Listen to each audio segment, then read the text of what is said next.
Mark Menendez. Thanks for joining me. Today I'll be talking about color. I want to take you back to when you learned about color for the first time. Then I want to take you forward where you can master color and learn how to mix any color you desire without any trouble. You know, colors around us everywhere. As I have on this table, I have all these bright colored objects here, and that's usually what we start with, you know. They kind of give us this kind of stuff early on, all these bright colors for kids. But you know, when you're going to start art, it gets kind of complicated. That's why I want to go back to where you began. Remember these? And how about the green tree leaves that you put on there? You use that bright green crayon all the time.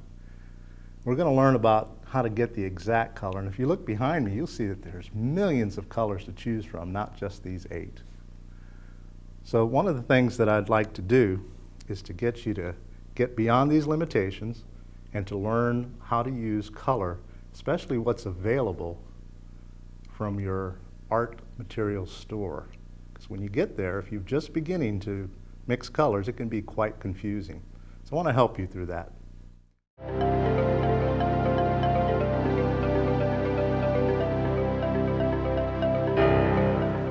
So, for instance, here's a yellow right here, and I'm going to lay it right at the top of the wheel like we are starting a wheel here. I want to show you these relationships between these colors. Now I just squeezed that tube directly onto this paper right here. And if you look around this cap here, you're going to see a buildup of yellow. If you do that, you're going to get a lot of paint gathering at the cap. What's probably better is to open your tube and squeeze it a little bit and take what's called a painting knife or a palette knife and just squeeze out a little bit, and you can actually cut it off and lay it down, as you can see. And that's a lot neater than just giving it a squeeze. Now obviously from my tubes of paint, I just squeeze it directly on the palette, but I'm trying to save you a little trouble. So I just put a yellow-green down there. As I explained before, when you mix a primary hue and a secondary hue, I'm doing it again, a secondary hue, you get a tertiary hue. And you can see how that yellow-green is halfway between those two colors. And that's the way I want you to think about it.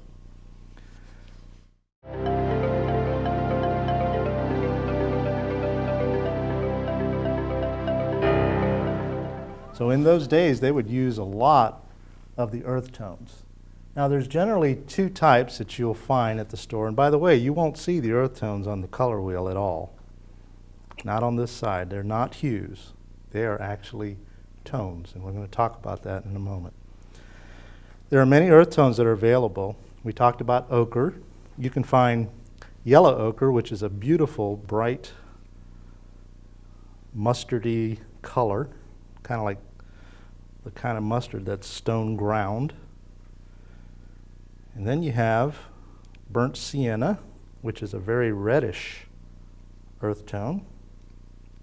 And you have burnt umber, which is a very dark chocolate brown. Of course, I like dark chocolate better than milk chocolate. So those are your 3 basic earth tones that a lot of people use. Now, let's talk about the term burnt. What does that mean? Well, the pigments are also available in tubes that say raw on them. And what that means is that they have not been actually toasted.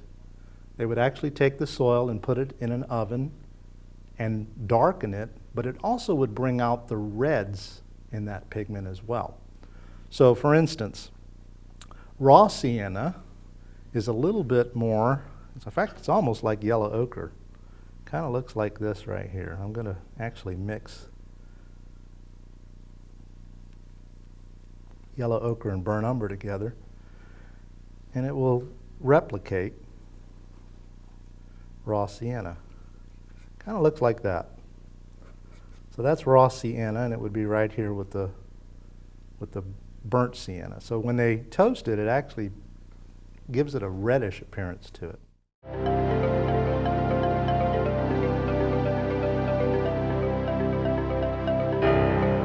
All right, so I've got the painting developed up with the values now. You can see highlight, light, shadow, deep shadow. So this is the way a painting would be prepared in the Renaissance in order to put the color over it now. So I'm going to start with a medium, which is made up usually of turpentine and varnish and linseed oil.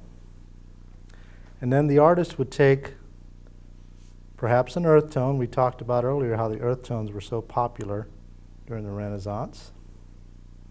I'm going to add a little bit of this green. This is going to be a substitute for the green they might have used in that time. I'm taking this and making it transparent with the glaze and putting it over the shadowy areas here on the face. So the dark that's already underneath it is showing through the transparent oil color that I'm laying over it. So without really having to build this up with tones that I have to mix every single tone for, the lights and the darks that are already there because of the grisaille underpainting is giving this portrait already a sense of form, and we're just colorizing it actually.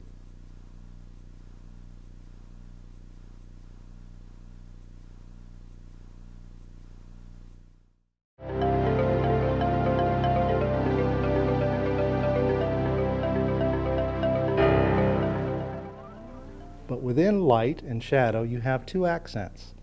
In the light region, you have highlight. In the shadow part, you have deep shadow. I always like starting with the darker colors first because it tends to give more punch to the form. So by adding more of the sap green to the permanent rose, I'm now going to put a darker shadow on the apple. Here's something you need to remember. The darkest part of the shadow is always closest to the light. It's a good thing to remember when you're creating form. Now when I mix that sap green and that permanent rose together, yellow and blue make green and red, so we have three primary colors.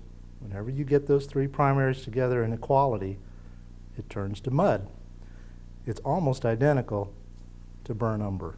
If I were to put burnt umber on here, you wouldn't hardly notice the difference.